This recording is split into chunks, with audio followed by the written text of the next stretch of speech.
Good morning, my dear student. Pay attention to what I will teach today. Today I will teach for class 10th physics. विशिष्ट प्रतिरोध, specific resistance first topic है और second topic है combination of resistance, प्रतिरोधों का समायोजन। वाला क्या है? विशिष्ट प्रतिरोध, स्पेसिफिक रेसिस्टेंस, और सेकंड क्या है? प्रतिरोधों का समायोजन, कॉम्बिनेशन ऑफ रेसिस्टेंस। जैसा कि हम लोग ऑलरेडी जानते हैं क्या है कि प्रतिरोध क्या है, तो किसी भी चालक का वह गुण जिसके द्वारा वह अपने अंदर बहने वाली धारा का विरोध करता है उसे प्रतिरोध कहते हैं। किसे कहते हैं? किसी भी चालक का वह गुण जिसके द्वारा वो अपने अंदर बहने वाली धारा का क्या करता है? विरोध करता है, उसको हम प्रतिरोध कहते हैं।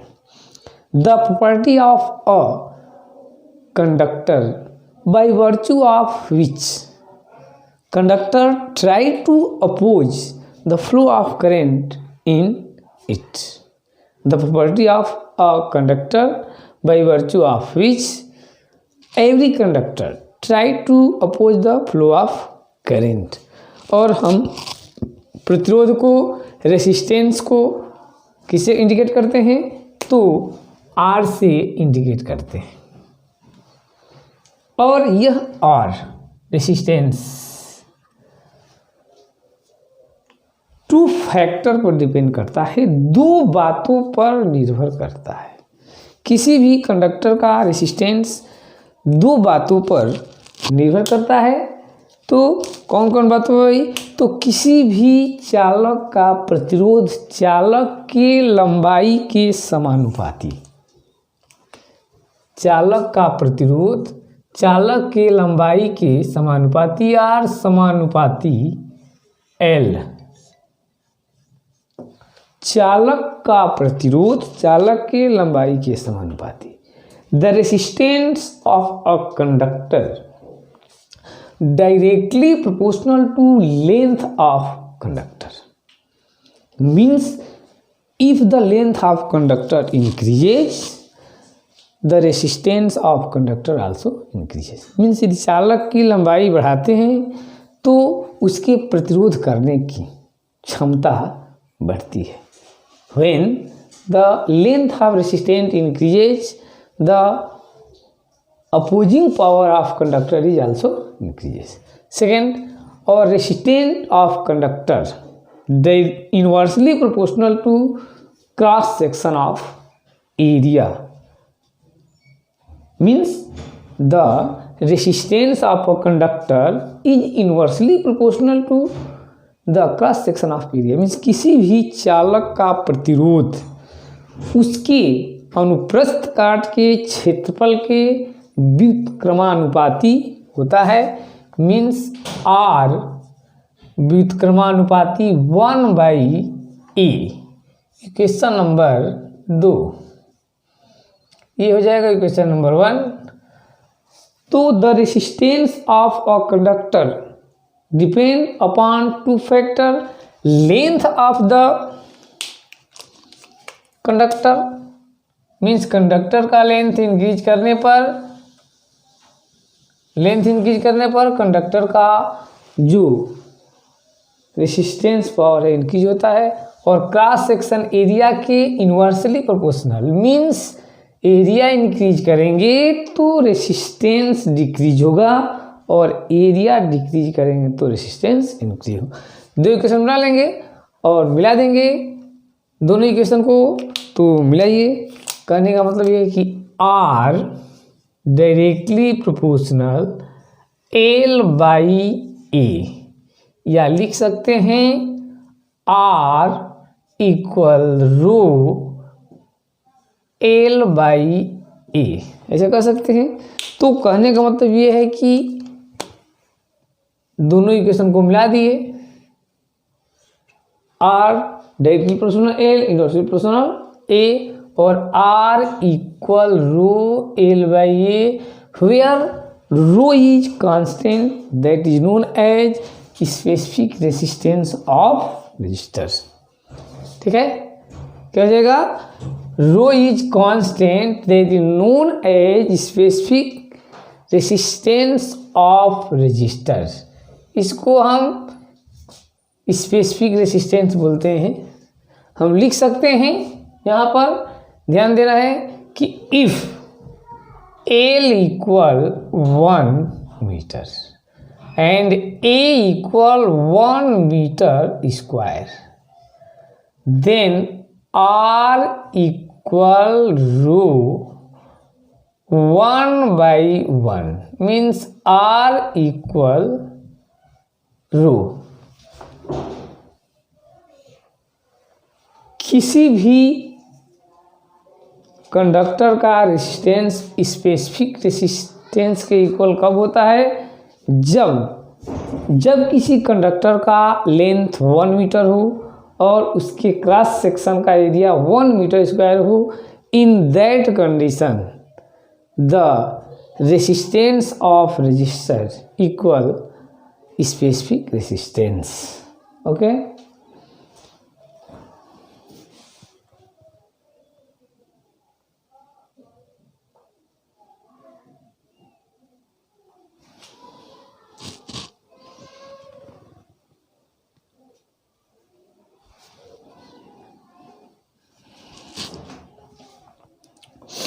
तो कह रहे हैं कि जब किसी भी कंडक्टर का रेसिस्टेंस, कंडक्टर का लेंथ 1 मीटर और cross section area 1 metre square हो, in that condition the resistance of resistor equal the specific resistance. ठीक है, तो ये हो गया आपका स्पेसिफिक रेसिस्टेंस। अब हम रेसिस्टेंस का कॉम्बिनेशन कैसे करते हैं, कैसे हम संयोजन करते हैं रेजिस्टरों का, ठीक है ना, प्रतिरोध का कॉम्बिनेशन कैसे करते हैं। तो मेनली हम प्रतिरोधों को 2 तरीके से जोड़ सकते हैं, जैसा कि हम यहाँ पर लिखा गया है श्रेणी क्रम समायोजन। प्रतिरोधों को हम 2 तरह से जोड़ सकते हैं, श्रेणी क्रम और समांतर क्रम समायोजन। कैसे?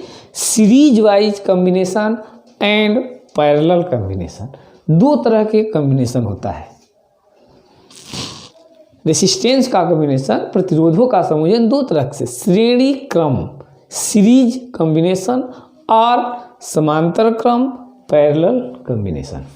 तो श्रेणी क्रम कॉम्बिनेशन में क्या होता है कि एक रजिस्टर R1 है, इसका फर्स्ट एंड पहला सिरा दूसरे रजिस्टर R2 के दूसरे सिरे से, ध्यान देना है, पहले रजिस्टर R1 का जो है कि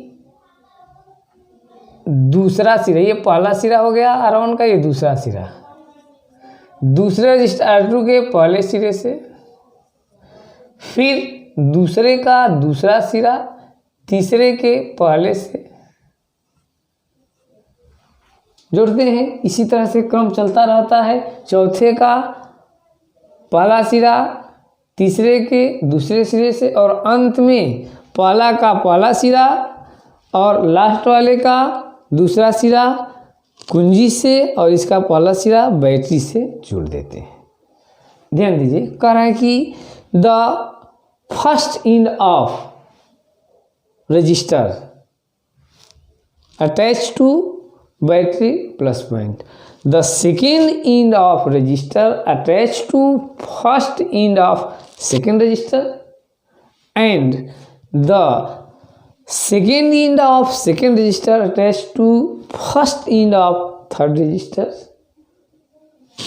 that serial is continue at last the first end of first register and the second end of last resistor combined to the battery negative and positive terminal.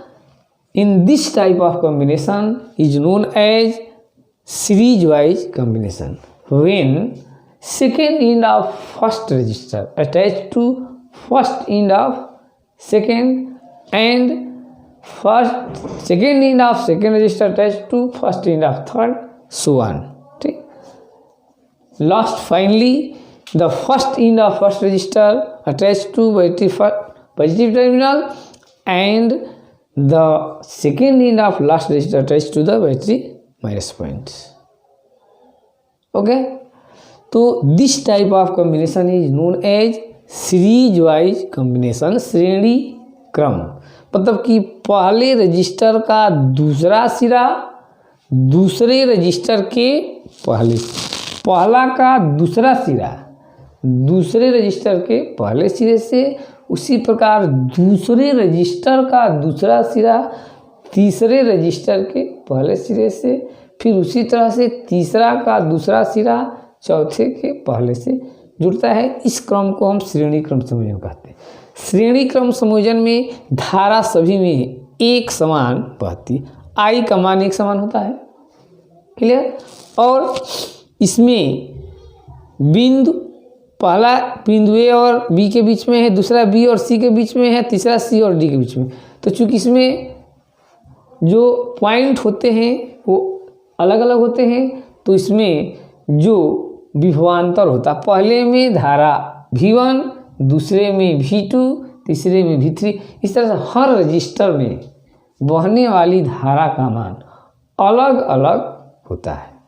ठीक है ना, सभी रजिस्टरों में बहने वाली धारा का मान क्या होगा, अलग अलग होता है। ठीक है ना, तो इसमें क्या होता है, श्रेणी क्रम समायोजन में ध्यान देने की बात है कि कभी भी हम यदि प्रतिरोध को श्रेणी क्रम जोड़ते हैं तो श्रेणी क्रम समायोजन में सभी प्रतिरोधों में बहने वाली धारा का मान एक समान होता है। एक लाइन में सब व्यवस्थित होते हैं, तो सभी प्रतिरोधों में बहने वाली धारा का मान क्या होता है, एक समान होता है। विभवांतर चूंकि पहले का दो बिंदु ए और बी, इसमें V1, V2, V3, तो हम सपोज कर लेंगे, मान लेंगे कि फॉलोइंग निम्न विभवांतर प्रतिरोध है R1, R2, R3 एक दूसरे से श्रेणी क्रम में जुड़े हुए हैं। इसमें एक समान धारा I बह रही है। पहला प्रतिरोध R1, दूसरा R2, तीसरा R3 है। इसमें सभी में विभवांतर अलग अलग है, V1, V2, V3 है। ठीक है ना, चूँकि इनकी सभी का जो है कि बिंदु अलग है, एक को ए और बी है, दूसरे का बी और सी है, तीसरे का सी और डी है, तो बहने वाली इसमें धारा समान होगी, विभवांतर भिन्न भिन्न होता है। ठीक है ना, तो कहने का मतलब ये है कि गौर करने की बात यह है कि जो रजिस्टर होते हैं, सपोज करते हैं 3 register R1, R2, R3 combined to each other by series wise. The total combination, the value of current I is equal in all resistor, but potential difference is differ. The potential difference V1 is R1, V2 is R2 and V3 R3। कहने का मतलब ये है कि श्रेणी क्रम जब हम सीरीज वाइज कंबाइन करते हैं रजिस्टरों को, तो इसमें धारा इक्वल होती है, करंट इसमें इक्वल फ्लो होता है, पोटेंशियल डिफरेंस सब में अलग अलग होता है। R1 में V1, R2 में V3, V2, R3 में V3 है, तो सब में जो है कि जो ये होगा आपका पोटेंशियल डिफरेंस होता है, वो क्या होता है, डिफर होता है। तो अकॉर्डिंग टू ओम्स लॉ, ओम के नियम के अनुसार हम जानते हैं already V equal I are, V equal क्या हो जाएगा, आई आर। ठीक है, तब फिर V1 equal I R one, V2 equal I R two और V3 equal I are three. ठीक है, कह रहे कि सपोज करेंगे कि बैटरी द्वारा दिया गया कुल विभवांतर V हो, the potential difference of circuit is V, तब V equal V1 plus V2 plus V3 जोड़ देंगे। सबके विभवांतर को बैटरी से एक ही बार दिया जा रहा है पोटेंशियल डिफरेंस, तो V equal V1 plus V2 plus V3। और अब V की वैल्यू यहाँ से IR रख देंगे, V1 की value IR1 IR2 IR3 common ले लेंगे I, तो I से I कैंसिल हो जाएगा, तो क्या बच जाएगा R equal R1 plus R2 plus R3। Means श्रेणी क्रम में जोड़ने पर प्रतिरोधों का कुल प्रतिरोध तुल्य प्रतिरोध अलग अलग प्रतिरोधों के योग के बराबर होता है। मीन्स श्रेणी क्रम में जोड़ने पर किसी भी परिपथ का सर्किट का प्रतिरोधन क्षमता बढ़ जाती है। अब समांतर क्रम पैरेलल वाइज कॉम्बिनेशन में क्या होता है कि सभी प्रतिरोधों का फर्स्ट सिरा एक बिंदु ए पर और सबका सेकेंड सिरा एक बिंदु बी पर जोड़ देते हैं, ठीक है ना। सभी का फर्स्ट सिरा एक बिंदु पर और सभी का सेकेंड सिरा दूसरे बिंदु पर जोड़ते हैं, तो इस तरह के संयोजन को हम पैरेलल कहते हैं। When first end of all resistor combined at one end and all resistor second end attached to point B, मतलब सभी जो है कि रजिस्टरों का प्रतिरोधों का पहला सिरा एक बिंदु पर और सभी रजिस्टरों का सेकेंड पॉइंट बी बिंदु पर जोड़ देते हैं। तो this type of combination is known as parallel. In parallel combination the current flow in different register, the value of current is differ. Suppose करते हैं कि 3 register R1 R2 R3 combined to each other by parallel wise, then the current value of current R1 is I1, R2 in I2 और R3 is I3।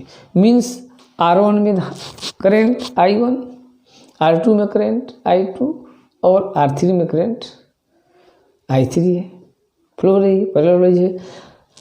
2 point के बीच में ये है तो विभवांतर भी होता है। क्या होता है विभवांतर इसमें विभवांतर केवल भी होता है। तो कहने का मतलब ये पैरेलल वाइज जब हम कंबाइन करते हैं रजिस्टर को, तो सभी रजिस्टर का पहला सिरा एक पॉइंट पर सबका दूसरा सिरा, धारा इसमें अलग अलग बहती है, विभवांतर सब में एक होता है भी। तो बिंदु ए पर जब धारा आती है बैटरी से तो 3 भागों में बट जाती है, ठीक है ना।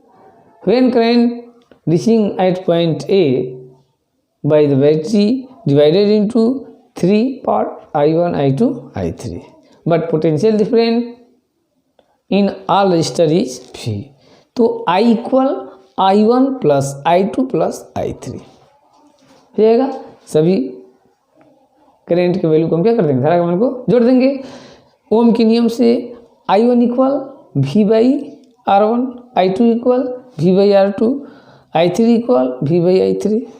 अब तो I इक्वल I की वैल्यू क्या हो जाएगी, I equal V by R, तो I1 equal V by R1, I2 V by R2, V by R3, ठीक है। यहाँ पर कॉमन ले लिए V, तो V से भी कटा दिए, तो 1 by R equal 1 by R1 plus 1 by R2 plus 1 by R3। तो ये हो गया पैरेलल वाइज। तो पैरेलल वाइज यदि हम जोड़ते हैं रजिस्टर को तो उसका तुल्य प्रतिरोध कुल रेजिस्टेंस ठीक, रिजल्टेंट रेजिस्टेंस ठीक is less than the individual resistance. किसी भी प्रतिरोध का तुल्य प्रतिरोध उसके पार्टिकुलर उसके अलग अलग प्रतिरोधों से कम होता है, ठीक। तो इसको स्टडी कीजिए, फिर नेक्स्ट टॉपिक के लिए मिलते हैं, तब तक के लिए।